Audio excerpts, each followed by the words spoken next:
अगर किसी इस्म से खास शख्स, खास चीज या खास जगह की पहचान नहीं होती तो उसे इसमें आम कहते हैं। मसलन शायर, किताब, घर।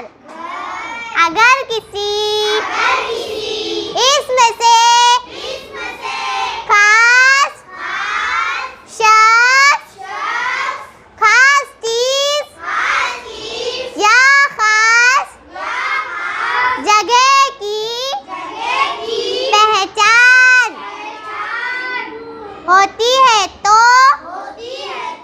उसे इसमें खास कहते हैं। मसलन अल्लामा इकबाल, कुरान शरीफ, ताजमहल। अगर किसी इस्म से खास शख्स, खास चीज या खास जगह की पहचान नहीं होती है तो उसे इसमें आम कहते हैं। मसलन शायर, किताब, घर।